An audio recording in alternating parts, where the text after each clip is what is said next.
অতীত ভুলতে কিংবা অবসরে বিনোদন নিতে যারা সম্পর্কে জড়ায় তারা বিপজ্জনক।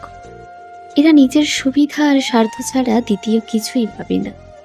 নিজে ভালো থাকতে দিনের পর দিন অন্য কারোর সময় এবং অনুভূতি ব্যয় করিয়ে তাকে প্রচণ্ড নিঃসঙ্গ করে দেওয়াই এদের কাজ।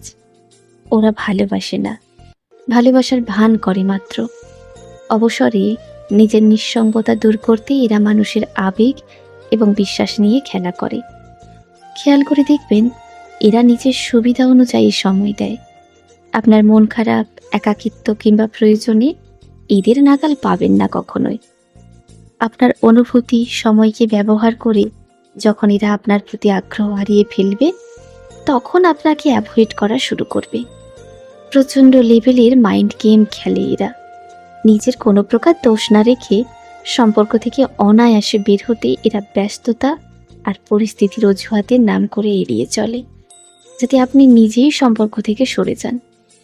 অতীত ভুলতে কিংবা অবসরে সময় কাটাতে এসব মানুষ ঠিক এমন মানুষদের বেছে নেয় যারা প্রতিশোধ নিবে না কখনোই। একটু ইমোশনাল, সেলফ ভালোবাসা লোভী, সরল এবং শান্ত স্বভাবের মানুষগুলোই তাদের পছন্দের কাতারে থাকে। এরা চালাক, চতুর মানুষ একদমই পছন্দ করে না। নিজের দিকটা ঠিকঠাক সামলে রেখে এরা সম্পর্কে ভাসমান অবস্থায় থাকে।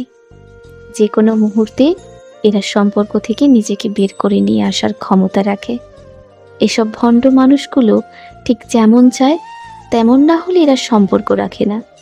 সম্পর্কে যদি সিরিয়াস হয়ে যান, যদি সত্যি ভালোবেসে ফেলেন, তবে যে কোনো উপায়েই তারা সম্পর্ক থেকে সরে দাঁড়াবে।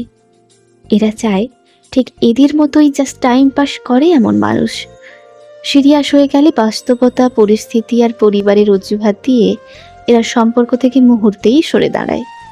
আপনার প্রয়োজন ফুরিয়ে গেলে এরা ছুটে নতুন কোনো টার্গেটে, নতুন কারো কাছে।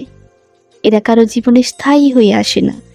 একজনের কাছে যতটুকু ভালো থাকে, ঠিক অন্য আরেকজনের কাছে আরও বেশি ভালো থাকার জন্য এরা মুহূর্তেই সম্পর্কের ইতি টানে।